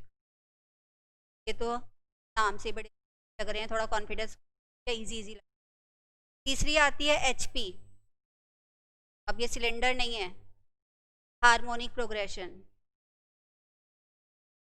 ठीक है, अब बहुत सारे क्वेश्चन ऐसे हैं, ऐसे कैसे मतलब कि जिनको मैं 1 मिनट क्या 10 मिनट लगा दूं तब भी मुझे ज़्यादा टाइम लगने वाला है सॉल्व करने में, वो वाले क्वेश्चन भी हैं। हो सकता है वो इन दोनों का कॉम्बिनेशन हो सकता है कोई नया ही पैटर्न बना दिया हो। ये तो फेमस हो गए, ये वाले मैथमेटिशियन, इनके सीरीज के फॉर्मूले पैटर्न फेमस हो गए, लेकिन सीरीज तो इनके अलावा भी हो सकती है, इससे अलावा भी सीक्वेंस हो सकती हैं। तो उनके लिए मैं अब सब मैथमेटिशियन के लिए हिस्ट्री तो खोल लेने वाली हूँ कि फॉर्मूले पता लगाऊँ कि कहाँ पे कौन सा यूज़ करना चाहिए। तो यहाँ पे आएगा हमारा पर्सनल प्रोग्रेशन। तो सबसे ज़्यादा हेल्पफुल है हमारे लिए एग्ज़ाम में मार्क्स स्कोर करने के लिए। अगर APGP देना होता तो फिर बात ही क्या थी, CA फाउंडेशन तो फिर तो कुछ भी नहीं रहता अगर ऐसे। और इस चैप्टर में से 3 to 5 मार्क्स का मैं एक्सपेक्ट करती हूँ प्रीवियस एग्जाम्स के पैटर्न्स को फॉलो करते हुए, तो बच्चे आराम से स्कोर कर लेते ना, ऐसा कुछ भी नहीं है। तो बहुत ध्यान से पढ़ने वाला चैप्टर है ये, पूरा केयरफुली पढ़ने वाला चैप्टर है, इसको लाइटली नहीं लेना है, आराम से समझना है सब कुछ। और आप जैसे जैसे आप पढ़ोगे आप खुद नोटिस करोगे कि मैं आपको डरा नहीं रही हूँ, सिर्फ बता रही हूँ कि इस चैप्टर को ये मत सोचना इसका ये हमें आता है या इसके लिए तो इतना अटेंशन पे करने की ज़रूरत नहीं है, या इतना टाइम क्यों वेस्ट करें, मैम कह तो रही है हार्ड स्मार्ट स्टडी करो, जब आता है तो क्यों समझे। ऐसा नहीं है, जहाँ मैं कह रही हूँ फोकस की ज़रूरत है वहाँ फोकस की ज़रूरत है। फोकस करो इन चीज़ों पे, कंसेप्ट्स पे। जब क्वेश्चंस करोगे वो हम स्मार्टली ही करने वाले हैं, उसके लिए हमने एक अपना पर्सनल प्रोग्रेशन बना लिया है, वो तो हम स्मार्टली ही करने वाले हैं, लेकिन इन सब की भी हमें ज़रूरत है क्योंकि कंसेप्ट पे टिक करने के लिए भी क्वेश्चंस आने वाले हैं। कुछ चीज़ें इन मेथड से, कुछ क्वेश्चंस इन ट्रिक्स से भी बहुत ईजिली सॉल्व हो सकते हैं, तो हर चीज़ हमें आने वाली है। ठीक है, तो अब मैं सबसे पहले शुरू करते हैं बेसिक से। बेसिक मतलब सीक्वेंस क्या होता है और सीरीज क्या होता है। पहले तो चैप्टर का पता होना चाहिए कि जो चीज़ हम पढ़ रहे हैं वो है क्या। सीक्वेंस का मतलब क्या है? Definite pattern. डेफिनेट पैटर्न कह सकते हो, या आप कह सकते हो कि पर्टिकुलर फॉर्मेट या सीक्वेंस, या सीक्वेंस आ गया, आप क्या कह सकते हो इसके लिए, और टर्म क्या यूज कर सकते हो। जैसे कि एग्जांपल लेती हूँ मैं, अगर मैंने लिखा 1 3 5 7 9 और मैं आपको बोलती हूँ कि मुझे अगली टर्म बताओ, मैं अगली टर्म आप लोगों से पूछ रही, मैं कुछ भी नहीं बता रही, कुछ भी नहीं मैं बोल रही, मैं सिर्फ ये कह रही हूँ कि मुझे अगली टर्म आप लोगों से जाननी है, तो अब बताओ मुझे अगली टर्म क्या है।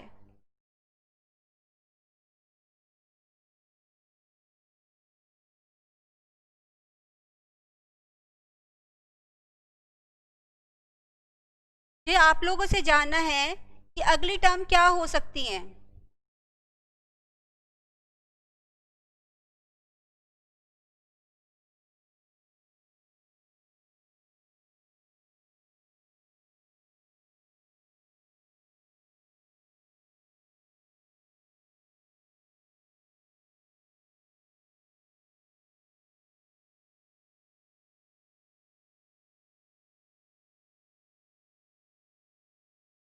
नहीं भाई, नेक्स्ट क्लास में नहीं, बेसिक करेंगे, ये चैप्टर हमारा टाइम लेने वाला है और एक क्लास में मैं बहुत ज़्यादा नहीं करवाने वाली, और एटलीस्ट मैं खुद कह रही हूँ आज मैं क्लास से भी नहीं जाने वाली, मुझे थोड़ा सा सीक्वेंस करवाना है जिससे मैं नेक्स्ट क्लास में उसको रिपीट करवा के आपको आगे ले जा पाऊँ।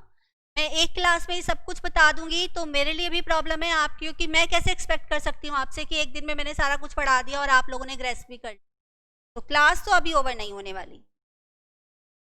थोड़ा सा फोकस करो, एंजॉय करो ये चैप्टर।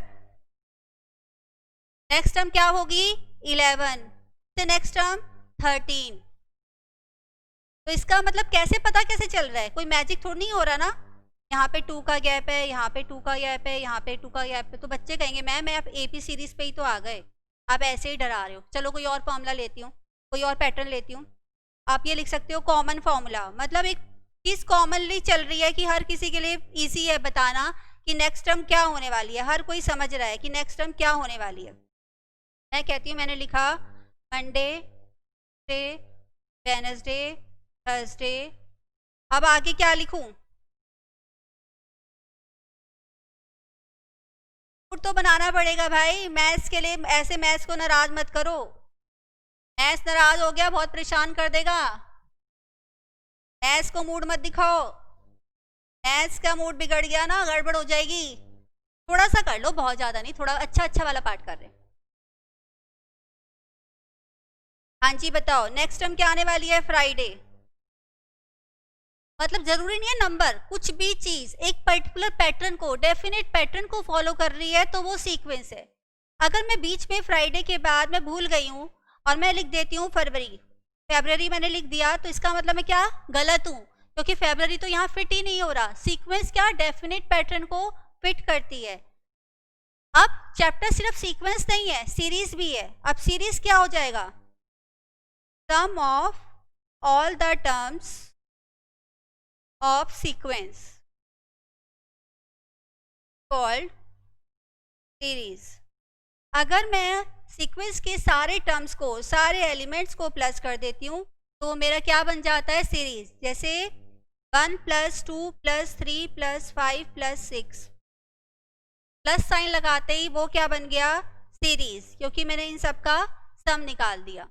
ठीक है, क्लियर हो गया, इतना नोट करो, फिर आगे चलेंगे। स्लो स्लो चल रहे हैं, इतना नोट कर लो।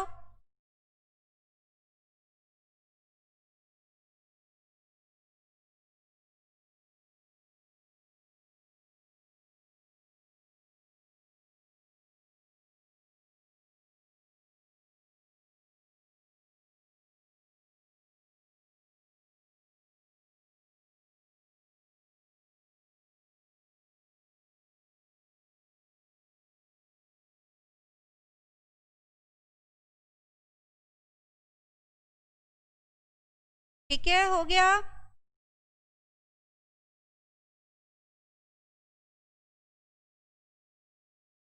ठीक है जी, अब हम बात करते हैं एपी सीरीज की। सबसे पहले हम एपी सीरीज पे शुरू कर रहे हैं। इसके जो पॉइंट्स मैं लिखवा रही हूँ एपी सीरीज के बारे में, वो ध्यान से एक जगह अच्छे अच्छे साफ साफ सुंदर सुंदर लिखना। एपी सीरीज का मतलब अर्थमेटिक प्रोग्रेशन। अब सबसे पहले पता कैसे चलेगा मैम एपी सीरीज है, ठीक है? जैसे मैं लगाती हूँ मैम कैसे पता चलेगा कौन सी बुक बेस्ट है, कौन सा टीचर बेस्ट है, कैसे पता चलेगा? ऐसे ही ये कैसे पता चलेगा? सीरीज तो मैंने कहा बहुत सारे टाइप्स की हो सकती है। बहुत सारे मैथमेटिशियन ऐसे भी हैं जिनके नाम भी मुझे नहीं पता, जो फेमस भी नहीं हुए, लेकिन फिर भी उनके फॉर्मूले हैं। और कहीं कहीं जो ज़्यादा स्टडी कर रहे हैं, फ्यूचर में भी पीएचडी वगैरह कर रहे हैं, उन्हें पता होंगे, मुझे नहीं पता या आपको नहीं पता, वो भी हो सकते हैं। तो एपी सीरीज कैसे पता लगाएंगे? अगर मैं एक क्वेश्चन लिखती हूँ 2, 4, 6, 8, 10, 12 और उनके बीच में डिफरेंस देखती हूँ, आ रहा है, तो ये क्या बन जाएगी मेरी एपी सीरीज। मतलब अगर difference between two terms remain same in sequence, then it becomes AP. तब वो एपी बन जाता है अगर दो टर्म्स के बीच में जो डिफरेंस है हमेशा सेम रहे। एक और एग्जांपल ले लेते हैं। मैंने लिखा 1, 5, 9, 13, 17 so on, ठीक है? अब मैंने गैप क्या कर दिया? 4, 4 का कर दिया। उससे कोई फर्क नहीं पड़ता 4 का करूँ, 100 का करूँ, 12 का करूँ, कुछ भी करूँ, लेकिन मैंने क्या किया, एक पर्टिकुलर पैटर्न फॉलो किया कि 4, 4 का ही डिफरेंस रखा है, ठीक है? अब इस सीरीज को पढ़ते कैसे हैं? तो फर्स्ट टर्म है तो हम बोलते हैं A1, फर्स्ट टर्म है A1, फर्स्ट टर्म है तो 1 का जैसे कोई मतलब नहीं होता तो A भी लिख लेते हैं। अगर मैं फर्स्ट टर्म की बात सेकंड टर्म की बात करूंगी तो क्या बन जाएगी? A2, third term A3। अगर मैं nth टर्म की बात करती हूँ तो क्या बन जाती है? AN, ठीक है? टर्म के बाद हमने किस बेस पे इसको बोला कि अर्थमेटिक है? डिफरेंस के बेस पे। तो जो हम कॉमन डिफरेंस निकालते हैं, कॉमन डिफरेंस मतलब डी हम कैसे निकालते हैं? A2 minus A1। अब कुछ बच्चे मुझे बोलेंगे मैम यहाँ पर भी तो सेम आ रहा है डिफरेंस, यहाँ पे भी तो डिफरेंस सेम आ रहा है, किसी भी दो टर्म्स के बीच में निकाल सकते हैं, A2 माइनस A1 क्यों लिखा? हाँ भाई, आप A3 माइनस A2 भी कर सकते हो, आप A4 माइनस A3 भी कर सकते हो। आपको क्या करना है? सिर्फ प्रीवियस टर्म को माइनस करना है उस टर्म में से, तो आपका डिफरेंस आ जाता है और वो हमेशा सेम आता है। अब अगर मैं A और D का कंसेप्ट फॉलो करती हूँ तो एपी सीरीज होनी क्या चाहिए? A प्लस डी, क्योंकि D कॉमन डिफरेंस है। अब D और बढ़ जाएगा यहाँ पर, A प्लस 2D, फिर D और बढ़ गया A प्लस 3D। अब ऐसे ऐसे चल रहा है। अब यहाँ पर मैं क्या नोटिस कर रही हूँ? सेकेंड टर्म है लेकिन D की वैल्यू की कोएफिशिएंट कितना है? 1। थर्ड टर्म है लेकिन D का कोएफिशिएंट कितना है? 2। फोर्थ टर्म है, D का कोएफिशिएंट कितना है? 3। क्या पता चला कि D का कोएफिशिएंट जितनी टर्म होती है, जिस नंबर की टर्म होती है उससे कम होता है। अब मुझे लास्ट की nth टर्म लिखनी है। A तो सब में ही आ रहा है ना? A यहाँ भी आएगा, D भी आ रहा है। अब n है तो n D का कोएफिशिएंट क्या होना चाहिए?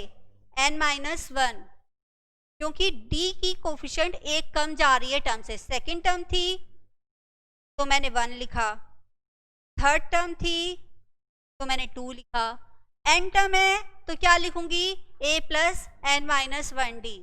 ठीक है, क्लियर हो गया? इसके बेस पे अब हम फॉर्मूला लिखते हैं अपना टर्म का। अगर मुझे nth टर्म निकालनी है किसी भी क्वेश्चन में, an तो हम लिखेंगे an, क्या लिख सकते हैं? tn, क्या लिख सकते हैं? nth टर्म, क्या लिख सकते हैं? General term. सबका मतलब एक ही है। जनरल टर्म क्यों लिखा? क्योंकि इस फॉर्मूले से मैं किसी भी टर्म को पता लगा सकती हूँ। जैसे फॉर एग्जांपल मैंने लिखा a प्लस n माइनस 1, ये तो मैंने एक आइडेंटिटी लिख दी। मैं एक क्वेश्चन लेती हूँ, मैंने क्वेश्चन लिया, क्या लेते हैं? 1 3 5 7, ये मैंने क्वेश्चन लिया, ठीक है? 1 3 5 7, और मैं ये कहती हूँ मुझे फिफ्थ टर्म बताओ, फिफ्थ टर्म बताओ। ठीक है, तो फिफ्थ टर्म बताने के लिए मैंने क्या किया, ये जनरल टर्म का फॉर्मूला यूज कर लिया। ठीक है, फर्स्ट टर्म मेरी क्या है, ए, तो ए की वैल्यू क्या हो गई, ए मेरी फर्स्ट टर्म है, फर्स्ट टर्म की वैल्यू 1, डी निकालना पड़ेगा भाई, सेकंड टर्म में से फर्स्ट टर्म माइनस करो, मतलब 3 - 1, डी भी निकाल लिया, एन इन्होंने हमें दिया हुआ है 5, सब कुछ दे रखा है, वैल्यू निकालो, ए की वैल्यू 1, एन की वैल्यू 5 और डी की वैल्यू 2, तो आंसर इज 1 + 8 9। तो ये वाली वैल्यू मैंने फिफ्थ टर्म की 9 कैलकुलेट कर ली फॉर्मूले से। ठीक है, तो ये मेरा हो गया जनरल टर्म का फॉर्मूला। तो स्लो करा रही हूँ, ये मत सोचना कि मैम वही पढ़ा रही हैं जो बोल रही थी, अभी चैप्टर जैसे जैसे आगे मूव करेगा आप लोग ध्यान से देखना, लेकिन वही है, हम पुराना वाला छोड़ नहीं सकते, उसको लेके हमें साथ में चलना है, तो पहले इतना नोट करो फिर आगे करते हैं।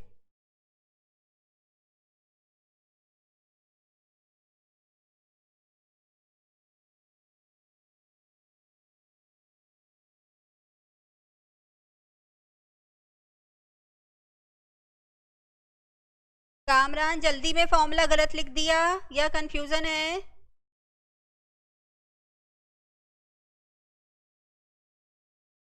क्योंकि अगर आप डी ब्रैकेट के अंदर लेके जाओगे तो एन डी माइनस डी बनेगा, एन माइनस डी नहीं लिख सकते। ठीक है, इसमें तो ऐसा कुछ था भी नहीं, नोट कर लिया आप लोगों ने?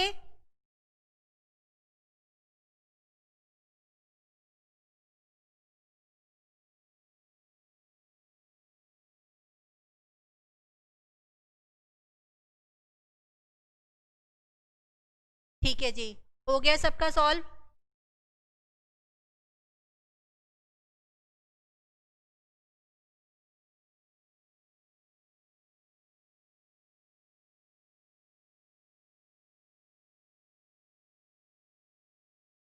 एपी के बारे में बेसिक बेसिक क्लियर हो गया। अब एपी के हम करते हैं पॉइंट्स टू रिमेंबर।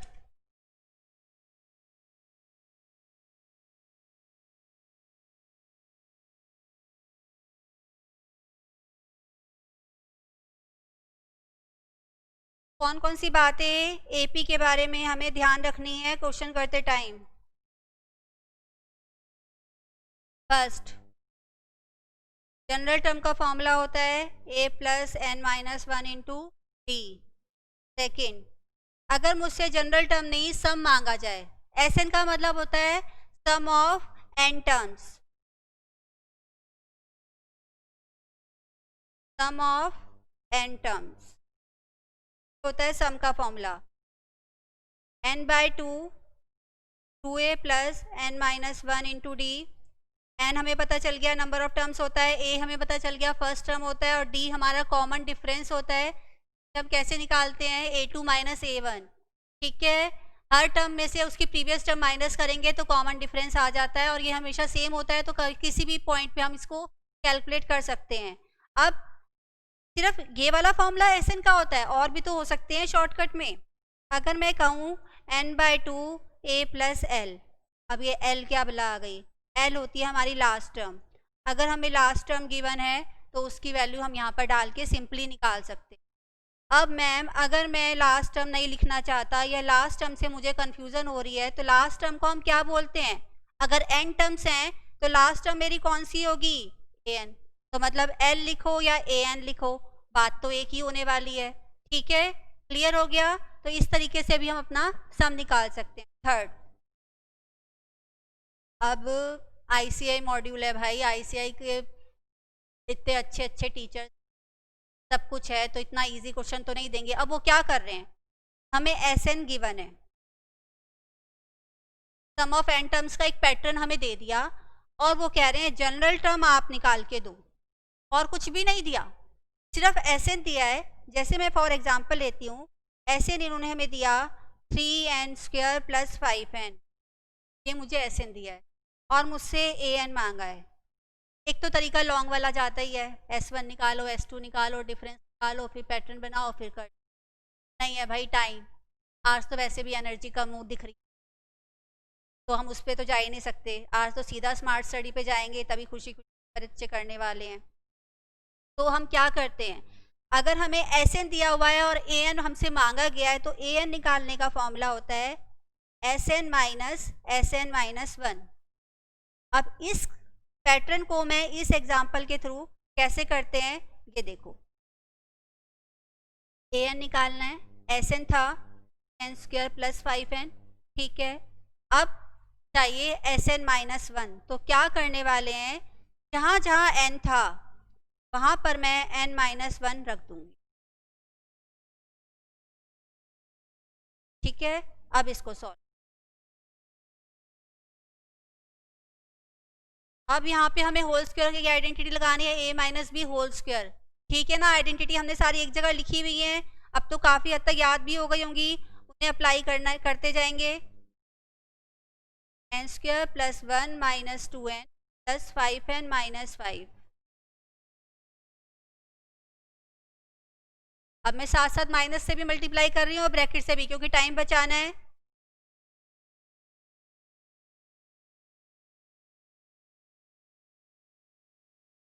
अब 5n से हमारा 5n कैंसिल हो गया, 3n स्क्वायर से 3n कैंसिल हो गया, तो आंसर क्या आ गया 6n प्लस 2।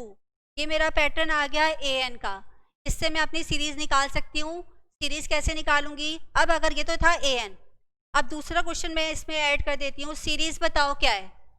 एक और क्वेश्चन मैंने ऐड कर दिया, सीरीज भी बताओ क्या है। कुछ भी आ सकता है, an भी आ सकता है, सीरीज भी आ सकता है।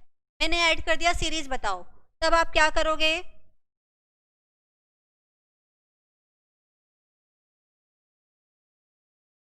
a1 निकालो 8, a2 निकालो 14, a3 निकालो 20। टर्म्स बहुत हैं, आंसर हो, ठीक है। पहले ये 3 पॉइंट नोट करो, फिर आगे करते।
ठीक है, हो गया है सबका।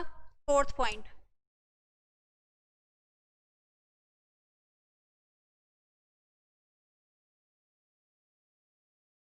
नंबर्स हमें गिवन है ए एंड बी, और कह रहे हैं अर्थमेटिक मीन निकाल। जनरली अर्थमेटिक मीन और एवरेज, अगर हम दो नंबर्स की बात करते हैं तो एक ही होती है। एवरेज क्या हो गई, अगर ए और बी की एवरेज निकालना है तो क्या आ जाता है, अब तो 12th की एवरेज भी निकालनी है, मार्क्स की आता है ना अच्छे से, a प्लस बी बाई 2, ये हमारा अर्थमेटिक मीन हो गया। लेकिन अब वही बात है, इतना इजी सा तो नहीं पूछने वाले कि दो नंबर्स के बीच में एवरेज है, एक अर्थमेटिक मीन है, बता दो। वो हमसे क्या करेंगे, हमसे पूछेंगे कि दो नंबर हैं A and B and N arithmetic mean them find।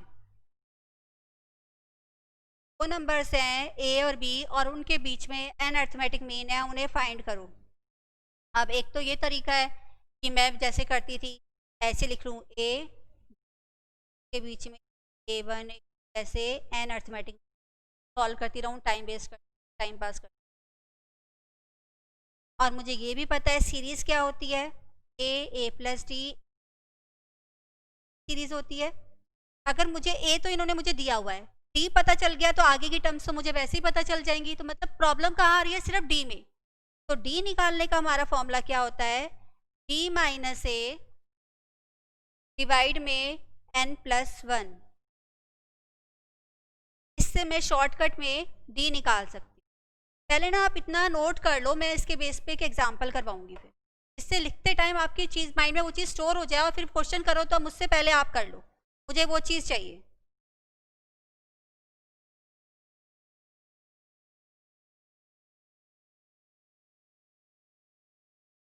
Third point इसके बाद रिपीट करवा दूंगी मैं सुनील, क्योंकि पहले हम ये कर लेते हैं तो ज़्यादा अच्छे से क्लियर हो जाएगा, वरना इसको भी छोड़ देंगे और उसको भी फिर कंफ्यूज हो। पहले फोर्थ पॉइंट कवर कर लेते हैं, फिर थर्ड रिपीट कर।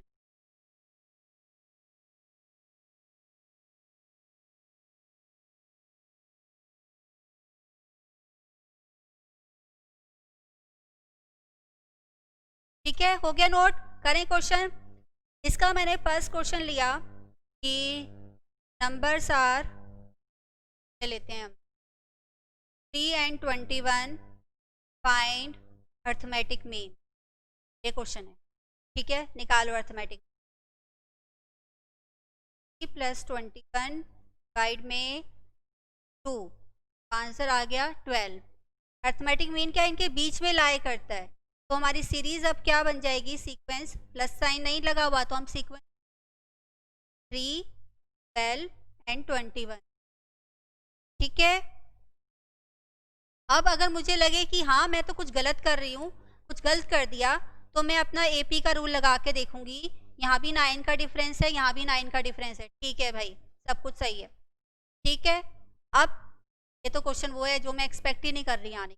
अब जो हम एक्सपेक्ट करते, अब मैंने नंबर्स मांगे हैं, नंबर्स हैं मेरे, क्या ले लेते हैं number 8 and 728। Find 8 arithmetic mean numbers. ये क्वेश्चन, इस पे ये फॉर्मूला लगाओ और स्टार्ट करो। मैं 2 सेकंड बाद शुरू करूंगी, पहले आप लोग स्टार्ट करो। सिंपली डी निकालो और सीरीज बना दो। मुझे 8 के 8 अर्थमेटिक मीन चाहिए with in a minute.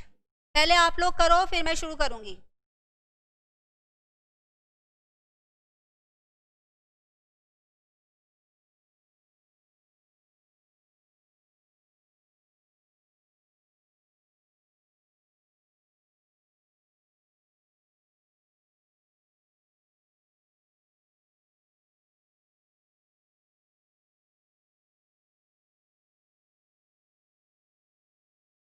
Kamran, ये 6 आंसर मुझे किसका भेज रहे हो? क्रिकेट मैच नहीं भाई, सही आंसर निकालो।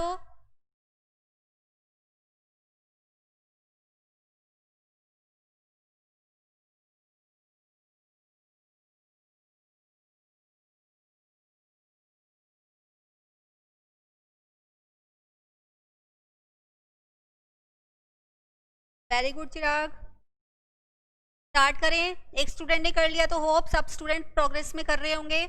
सबसे पहले मैं डी निकालना चाहती हूँ। ये मेरा क्या बन गया? ए, और ये क्या बन गया? बी। ठीक है, आइडेंटिटी लगाई, बी माइनस ए डिवाइड में n + 1। कितने अर्थमेटिक मीन निकालने हैं? +1। तो 720/9, डी आ गया 80। अब सीरीज बनाओ, 8, अगली टर्म में क्या लिखूंगी? ए प्लस कर दो 88, फिर एक डी तो एक्स्ट्रा हुआ है, डी प्लस कर दो 168। ऐसे में सारी टर्म्स लिख सकती हूँ, 8 की 8, और लास्ट में क्या बन जाएगा? 728। मैं चेक भी कर सकती हूँ जाके कि लास्ट में 728 ही बनेगा 8 वैल्यूज बीच में डालने के बाद। ठीक है, क्लियर हो गया ये वाला पॉइंट कि कैसे हमें एन अर्थमेटिक मीन शॉर्टकट में निकालने हैं। अगर वो मुझसे थर्ड पूछे, थर्ड अर्थमेटिक मीन, ये बस ध्यान रखना अर्थमेटिक मीन यहाँ से स्टार्ट हुआ है, ये फर्स्ट है, ये सेकंड है, ये थर्ड है। अगर उन्होंने थर्ड अर्थमेटिक मीन पूछा है तो आपको ये वाली वैल्यू बतानी है, ये मत बता देना ये अर्थमेटिक मीन थर्ड नहीं है। ये तो नंबर से हम काउंट कर लिया, नंबर को भी, नंबर को काउंट नहीं करना। थर्ड अर्थमेटिक मीन आपका ये वाला आने वाला है 248। ये बताओगे, बस ये पॉइंट आप ध्यान रखना।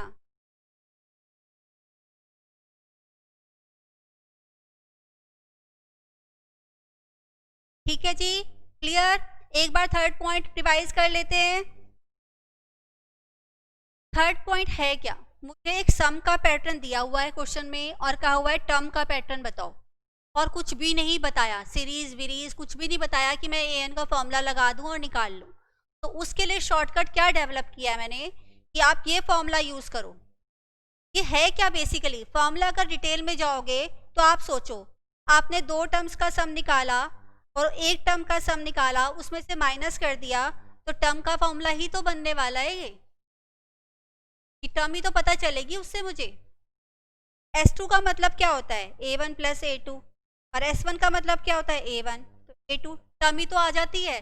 मुझे पैटर्न चाहिए था, तो 2 और 1 की जगह मैंने क्या किया, n और n-1 कर दिया, तो मेरा आंसर n की टर्म्स में आ गया। लॉजिकली देखोगे तो फॉर्मूला ऐसे बनाएंगे, कोई ऐसा नहीं है कि मैंने भी मैजिक कर दिया, मैजिक नहीं किया, बस एक शॉर्टकट डेवलप किया है, तो आपके लिए बहुत यूजफुल हो सकता है। अब आपको क्या करना है, Sn में आपने सेम ये वैल्यू Sn की कॉपी कर दी, Sn as it is copy कर दिया। यहाँ पर हमें क्या करना था, Sn-1, मतलब जहाँ जहाँ n है वहाँ पर आप n-1 पुट, जहाँ जहाँ n है वहाँ पर आप n-1 पुट कर दो, तो आपका Sn-1 आ जाएगा, और सिंप्लीफाई कर दो तो an का पैटर्न पता। नेक्स्ट क्वेश्चन मैंने इसमें ऐड कर दिया था कि मुझे सीरीज भी बताओ, सीरीज क्या पॉसिबल है। तो उसके लिए an में हमने n की वैल्यू पुट करते गए, put n is equal to 1, put n is equal to n is equal to 3 and so on. मैंने 3 ही निकाली क्योंकि मुझे पता है कि मुझे 6 का डिफरेंस पता चल चुका है, मैं अगली वैल्यूज यहाँ से क्यों वैसे ही लिख सकती हूँ काउंट करके या कैलकुलेटर उठा के। ठीक है, क्लियर हो गया। फोर्थ पार्ट जिसका रहता है वो नोट कर लो, फिर इसका हमें एक पार्ट और करना है पॉइंट्स टू रिमेंबर में, वो करते हैं।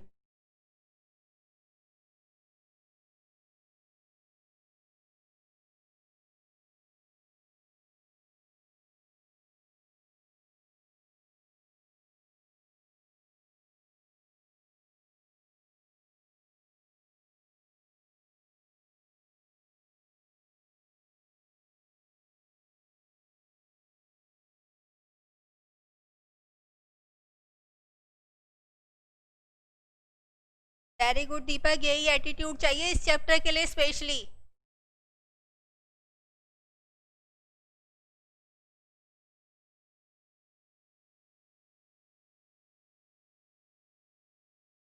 ठीक है, हो गया ना ये तो फिफ्थ पॉइंट।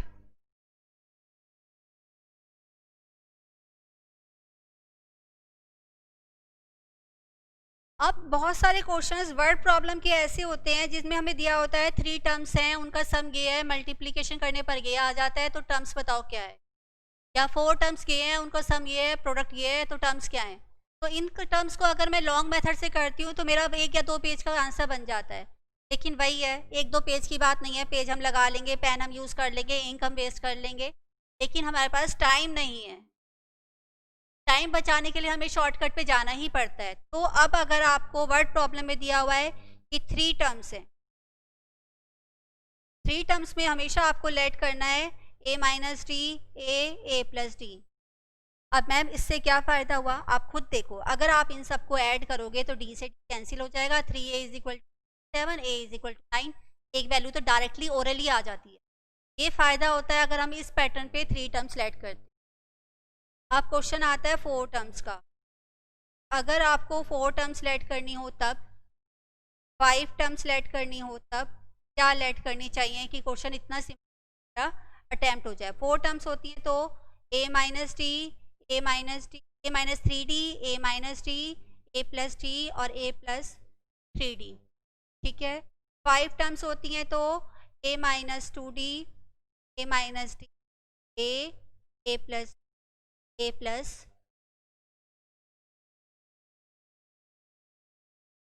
ठीक है, क्लियर है ये तो। नेक्स्ट पे आते हैं। आइडेंटिटीज हमें प्रोवाइड की गई हैं बिना डेरिवेट करे या उनका एक्सप्लेनेशन किए, जिन्हें हम यूज़ कर सकते हैं अपने कैलकुलेशन। कई बार ये एज इट इज़ हमें टिक करने के लिए भी आ सकती हैं। इसमें फर्स्ट है sum of N term, sum of N terms मतलब 1 + 2 + 3 एन टर्म्स का सम अगर मैं करती हूँ तो मेरा फॉर्मूला क्या बनता है, n + 1/2, मतलब मुझे पूरा एन का फॉर्मूला यूज़ करने की। Second, sum of first N terms लिखते हैं, sum of first sum of square of first N natural number, 1 का स्क्वायर, n स्क्वायर। ये आइडेंटिटी होती है हमारी n × n + 1 साइड में 6। ठीक है, थर्ड आता है यहाँ पर sum of first N natural number. ठीक है, यहाँ भी हमारा फर्स्ट एन नेचुरल आएगा, आइडेंटिटी कंडीशन पर ही बेस्ड है। 1³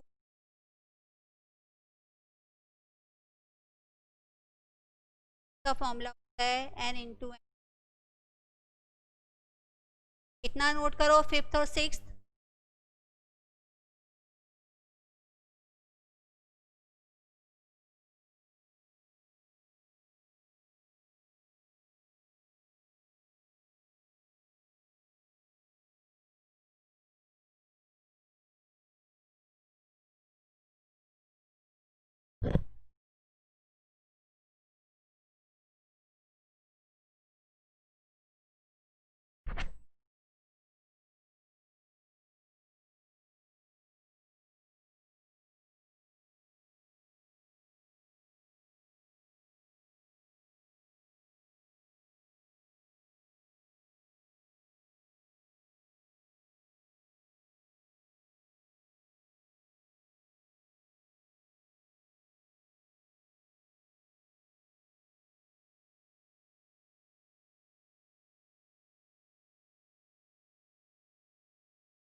ठीक है, नोट हो गया।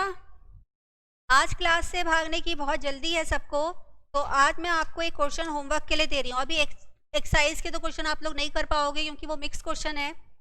नेक्स्ट क्लास में हम जीपी सीरीज़ की प्रॉपर्टीज़ और रूल्स से शुरू करेंगे, लेकिन आज मैं आपको एक क्वेश्चन होमवर्क के लिए दे रही हूँ, वो क्वेश्चन मुझे करके दोगे आप। देखो क्वेश्चन, जब हम ये डॉट नीचे लगाते हैं तो इसका मतलब मल्टीप्लिकेशन होता है, और सेंटर में लगाते हैं तो वो 1.2 1.3 पढ़ते हैं, फुट में लगाते हैं तो वो उसका मतलब मल्टीप्लिकेशन।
क्वेश्चन मैं आप लोगों को होमवर्क के लिए दे रही हूँ और टाइम दे रही हूँ 5 मिनट, 1 मिनट भी नहीं, 5 मिनट। ठीक है, ये क्वेश्चन मैंने आपको डराने के लिए नहीं दिया है, सिर्फ इसलिए दिया है कि नेक्स्ट क्लास में आपके सारे कंसेप्ट, सारे पॉइंट्स थॉरोली पढ़ के आना, क्योंकि हम जीपी सीरीज़ के तो करेंगे ही करेंगे, अपना खुद का एक पर्सनल प्रोग्रेशन बनाएंगे जो मैथमेटिशियंस इतने साल रिसर्च करके बनाते हैं। हम 10 मिनट में एक ऐसा अपना प्रोग्रेशन बनाएंगे जिससे हमारा सारे आंसर 1 मिनट में सही सही सही बिल्कुल सही आते चले जाएंगे, चाहे क्वेश्चन का लेवल यही क्यों ना हो। इस चीज़ की इम्पोर्टेंस बताने के लिए मैंने आपको ये क्वेश्चन दिया है, और आप लोग कर लेते हो तो बहुत ही अच्छी बात है, ये मेरे लिए कोई बुरी बात नहीं होगी, बहुत ही अच्छी बात होगी। तो आप इसको ट्राई ज़रूर करना और अपने आप से सोचना, क्योंकि पर्सनल प्रोग्रेशन का मतलब क्या है, हम अपना शॉर्टकट बना रहे हैं। जो क्वेश्चन हमें 1 मिनट में सॉल्व करवा देगा with correct answer and confidence. तो इसलिए मुझे इस टाइप के क्वेश्चन सॉल्व करना सीखना है। तो मुझे अभी नहीं लगता कि मैं एपी के इतने सारे पॉइंट्स, इतने सारे फॉर्मूले करके मैं कर पाऊंगी। मुझे कुछ ना कुछ नया लगाना पड़ेगा, सोचना पड़ेगा अपने हिसाब से इस क्वेश्चन में मैं क्या ट्रिक यूज। ठीक है, तो ये आपका होमवर्क है और सारे कंसेप्ट, सारे पॉइंट्स थॉरोली रिवाइज करना अच्छे से। नेक्स्ट क्लास में बस हो गया, ये सब नहीं चलेगा। पर्सनल प्रोग्रेशन तक हम जरूर पहुंचेंगे और ज़रूर करेंगे और वो बहुत इंपॉर्टेंट क्लास होगी। तो उस क्लास में पूरी एनर्जी, पूरी डिवोशन, सब चीज़ें साथ में लेके बैठना और हम क्वेश्चन भी सॉल्व करना स्टार्ट कर देंगे। Be prepare for the next class. सारा ये रीड आउट करना 3 या 4 बार कम से कम। ठीक है, ओके जी, bye bye, that's all for today. Good day बच्चों।